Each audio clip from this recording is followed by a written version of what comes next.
परमहंस सद्गुरू स्वामी मकरंदनाथ महाराज यांचं प्रवचन 10 जून।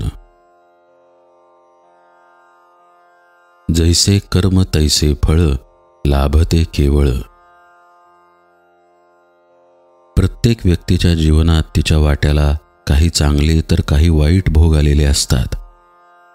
सर्वसाधारणपणे प्रत्येकाला वाटते की माझ्यापेक्षा दुसरा अधिक चांगल्या परिस्थितीत आहे, अधिक सुखी आहे। आपली परिस्थिती मात्र तेवढी चांगली नाही असे वाटून तो जास्त दुःखी होतो। खरे तर प्रत्येकाच्या जीवनात दुःख असतातच, पण ही वस्तुस्थिती लक्षात न घेता आपण स्वतःला जास्त दुःखी समजतो आणि आहे त्या परिस्थितीकरता दुसऱ्याला अथवा दैवाला दोष देतो। सुखाच्या काळात मात्र भगवंतांनी मला एवढे सुखात का ठेवले आहे असा प्रश्न आपण विचारत नाही।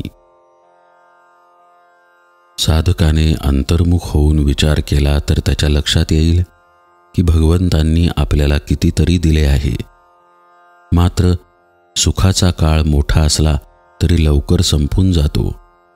याउलट दुःखाचा काळ सरता सरत नाही असे आपल्याला वाटते।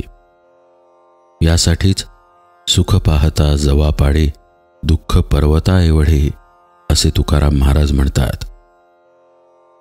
भोग भोगताना साधकाने नेहमी विवेक करावा की जीवन विशिष्ट नियमानुसार चाललेले आहे।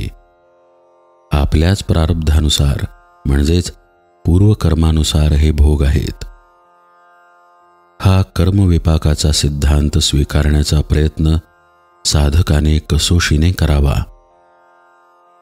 मनात वाचिरे पूर्व संचित केले, तया सारिखे भोगणे प्राप्त झाले असे समर्थ म्हणतात।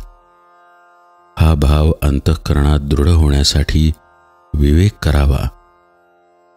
तसेच आणखी एक महत्त्वाची गोष्ट आहे, ती म्हणजे परमेश्वरावरील श्रद्धा किंवा सद्गुरूंवरील आत्यंतिक निष्ठा। भगवंत निष्ठुर आहे किंवा सद्गुरू खूप निष्ठुर झाले असे कदापिही मनात आणू नये। भगवंत अत्यंत कृपाळू आहे। सकल जीवांचा करीतो सांभाळ, तुझं मोकलील ऐसे नाही, हे संत वचन कायम ध्यानात ठेवावे। जो जीव जसा असेल तसा त्याचा सांभाळ भगवंत करतो।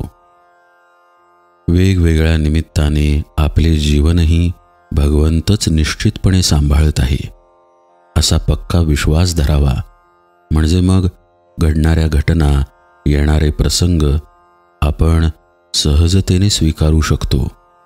त्यांचे ओझे दडपण वाटत नाही। सुखदुःखांचे भोग सर्वांच्याच, अगदी संतांच्याही वाट्याला येतच असतात।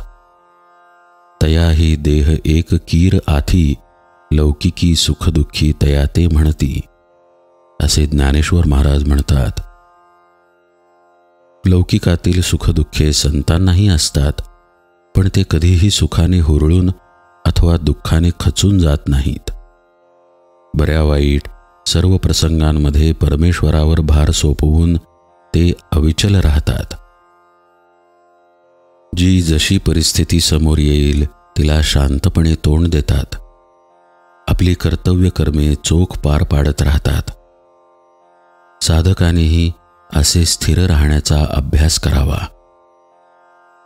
आधी अवदसा मग दसा अथवा दसे उपरी अवदसा, प्रसंग असो भलतैसा, राम नाम सोडू नये, हे समर्थ वचन नेहमी लक्षात ठेवावे।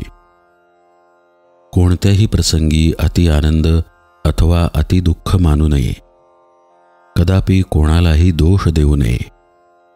कर्म तैसे फळ, लाभते केवळ, आणि का ते बोल लावू नये असे स्वामी स्वरूपानंद म्हणतात।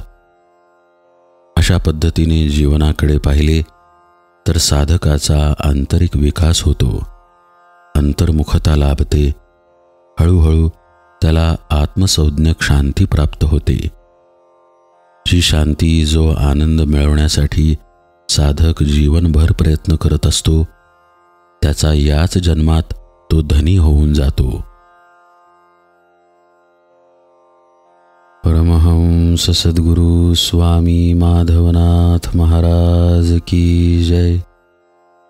सब संतन की जय। जय जय रघुवीर समर्थ।